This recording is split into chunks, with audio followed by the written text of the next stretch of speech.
आपको पता होगा कि भारत का चंद्रयान 3 14 तारीख को पृथ्वी से रवाना होकर चांद की तरफ चल पड़ा था। इसके लॉन्च होने के करीब 42 दिन बाद चांद पर पहुंचने का अनुमान है। भारत का यह मुसाफिर चांद के उस हिस्से में उतरेगा जहां पर कई गहरे राज छुपे हुए हैं। कहा यह भी जाता है कि चांद के दक्षिण हिस्से में बर्फ भी हो सकती है। चंद्रयान 3 आखिर चांद के इस हिस्से में ही क्यों उतरने जा रहा है? क्योंकि वहाँ पर आज से पहले जिसने भी उतरने की कोशिश की है, लेकिन लाख कोशिशों के बाद भी नहीं उतर पाए। जो चंद्रयान 2 भी चांद के इस हिस्से के बेहद करीब पहुंच गया था, लेकिन कुछ ही किलोमीटर ऊपर सॉफ्ट लैंडिंग नहीं कर पाया। तो आज के इस वीडियो रिपोर्ट में आपको बताएंगे कि आखिर चंद्रयान 3 चांद के इस हिस्से में क्या करेगा, आखिर चंद्रयान 3 भारत के लिए चांद से क्या भेजेगा। आपको आज के इस वीडियो रिपोर्ट में ये भी बताएंगे कि पृथ्वी से चांद की सतह तक पहुँचने में चंद्रयान 3 को किन किन प्रक्रियाओं से होकर गुजरते हुए चांद की दुनिया तक पहुँचना है। आप देख रहे हैं आर मीडिया नेटवर्क और मैं हूं आपके साथ सुरेश सांचूरी। कहानी की शुरुआत होती है 14 जुलाई को दोपहर के 2:35 का समय था।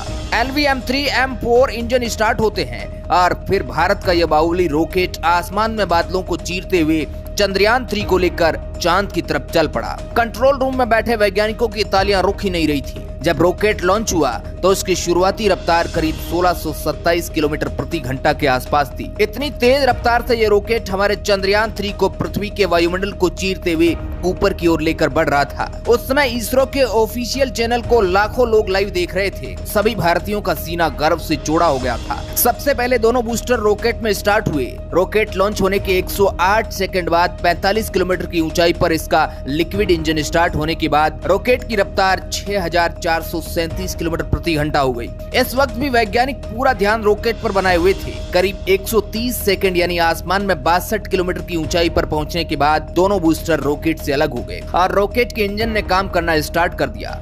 यहाँ पर आपकी जानकारी के लिए बता दें कि रॉकेट को अलग करने का काम मशीनों के द्वारा किया जाता है। दोनों बूस्टर के अलग होने के बाद रॉकेट की रफ्तार 7000 किलोमीटर प्रति घंटा पहुँच गई। इसके बाद जो दोनों बूस्टर रॉकेट से अलग हुए थे, उनको इसरो के वैज्ञानिकों द्वारा सॉफ्टवेयर के माध्यम से नीचे समंदर में गिरा दिया गया ताकि कोई नुकसान न हो। और फिर रॉकेट का मेन इंजन चंद्रयान 3 को लेकर अपनी मंजिल की ओर आगे बढ़ गया। करीब 196 सेकंड पर रॉकेट से दोनों ही शील्ड अलग हो गई, यानी कि अगले हिस्से में से दोनों शील्ड अलग हो गई। इन शील्ड को इस वजह से अलग किया गया क्योंकि यान 114.8 किलोमीटर की ऊंचाई प्राप्त कर चुका था। 307 सेकंड पर रॉकेट से लिक्विड इंजन अलग हुआ।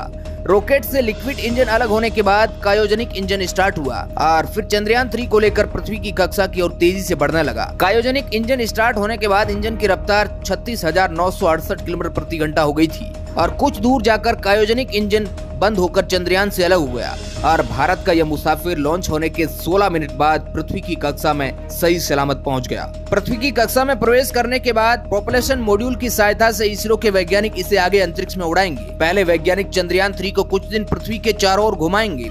हर चक्कर पहले से बड़ा होगा। ये सभी चक्कर अंडाकार में होंगे। अब आपके मन में सवाल आ रहा होगा कि अब ये सभी चक्कर अंडाकार में ही क्यों होंगे? तो इसका जवाब है कि अगर इसरो चंद्रयान 3 को गोल चक्कर लगाए तो एक ही जगह पर वो घूमता रहेगा। इसलिए अंतरिक्ष में किसी चीज को दूर या पास भेजने के लिए अंडाकार चक्कर लगाया जाता है और चक्कर के साथ वो धीरे धीरे थोड़ा दूर होता जाएगा। इस प्रकार इसरो चंद्रयान 3 को धीरे धीरे पृथ्वी से दूर भेजेगा। ऐसे कुछ दिनों बाद चंद्रयान 3 चांद के पास चला जाएगा। चांद पर पहुंचने में इसे 6 दिन का समय लगेगा। 6 दिन बाद ये चांद के काफी करीब पहुंच जाएगा। जब चंद्रयान 3 चांद की कक्षा में प्रवेश करेगा तो फिर से वही पृथ्वी वाला प्रोसेस अपनाया जाएगा। सबसे पहले इसे चांद के चारों ओर राउंड में घुमाया जाएगा। जैसे जैसे चांद की कक्षा में घूमता रहेगा वैसे वैसे चंद्रयान 3 चांद के नजदीक चलता जाएगा। चांद की कक्षा में प्रवेश करने के बाद यान 13 दिन तक चांद के चक्कर लगाएगा। चंद्रयान 3 अपने साथ 3 अलग अलग हिस्सों को लेकर जा रहा है। सबसे पहला उड़ान भरने वाला हिस्सा प्रोपल्शन मॉड्यूल और दूसरा हिस्सा उतारने वाला हिस्सा लैंडर मॉड्यूल और आखिरी तीसरा हिस्सा घूमने घुमाने वाला। और चंद्रयान 2 की तरह जानकारी जुटाने वाला हिस्सा ऑर्बिटर वाला हिस्सा इस बार नहीं भेजा गया है क्योंकि चंद्रयान 2 का ऑर्बिटर पहले ही चांद के चारों ओर घूम रहा है।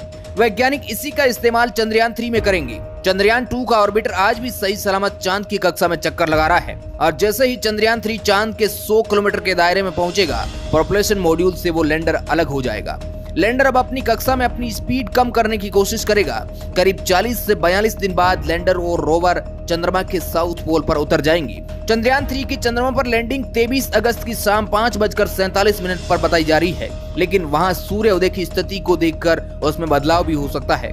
अगर सूर्य उदय में देरी होती है तो इसरो लैंडिंग का समय बढ़ाकर इसे सितंबर में कर सकता है और यहीं से इसरो की असली परीक्षा स्टार्ट होगी, क्योंकि इस मिशन का सबसे मुश्किल काम ही चांद की सतह पर लैंडर को उतारना है। चंद्रयान 2 में 80% मिशन सही जा चुका था, लेकिन कुछ मिनट में ही फेल हो गया। यह आखिरी के 15 मिनट वैज्ञानिकों के लिए किसी कड़ी परीक्षा से कम नहीं है। चंद्रयान 3 को उतारने के लिए चांद के दक्षिण वाले हिस्से में 2 स्थानों को चिन्हित किया गया है। अगर पहली चयनित जगह पर यह नहीं उतर पाया तो उसे दूसरी जगह पर उतारा जाएगा। फिर जैसे ही ये कंफर्म हो जाएगा कि इसे वहीं उतारना है, उसके बाद ये धीरे धीरे से सॉफ्ट लैंडिंग करके उतरने का प्रयास करेगा। हालांकि चांद की इस जगह पर काफी सारे गड्ढे हैं, पूरी तरह से ऊबड़ खाबड़ सतह है।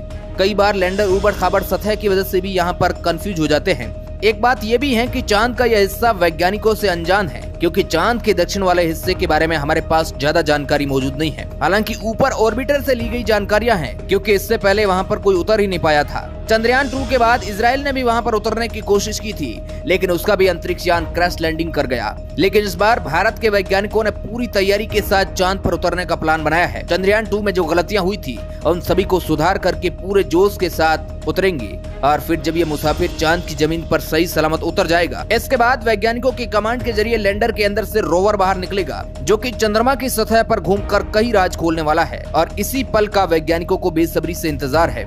इस बार भी लैंडर का नाम विक्रम रखा गया है और रोवर का नाम प्रज्ञान है। प्रज्ञान रोवर कई उद्देश्यों को लेकर चांद पर गया है। रोवर वहां पर घूमकर चांद की सतह पर रासायनिक तत्वों और मिट्टी, पानी के कणों जैसे प्राकृतिक संसाधनों के बारे में कई महत्वपूर्ण खुलासे करने वाला है, जिसके जरिए हम समझ पाएंगे कि चांद आखिर कैसे बना था और उसकी बनावट कैसी हुई थी। इसके पास कई सारे उपकरण हैं, जिनकी मदद से चांद की जमीन में भी कई परीक्षण करेंगे। इसके पास एक सिस्मोमीटर नाम का एक उपकरण है। इसके जरिए चांद पर जो भूकंप एक्टिविटी हो रही है उसकी भी बड़ी गहनता से पता लगाया जाएगा। भारत के वैज्ञानिक इस तरह के परीक्षण के माध्यम से चांद की सतह का तापमान और वहां के वातावरण के अन्य तत्वों को जान सकेंगे।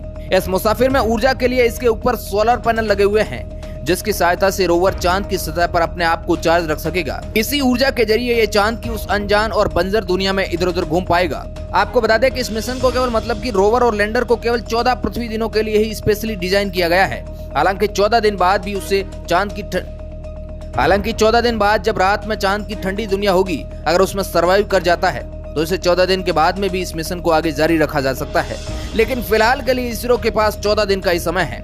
चांद के उस हिस्से में बर्फ के रूप में पानी होने की भी बहुत ज्यादा संभावना है, और अगर बर्फ जमी हुई है तो उसके अंदर कुछ तो ऐसा हो सकता है जो हमारे लिए बहुत बड़ी कामयाबी हो सकती है। चंद्रयान 3 भारत के हर नागरिक के लिए किसी बड़े सपने से कम नहीं है।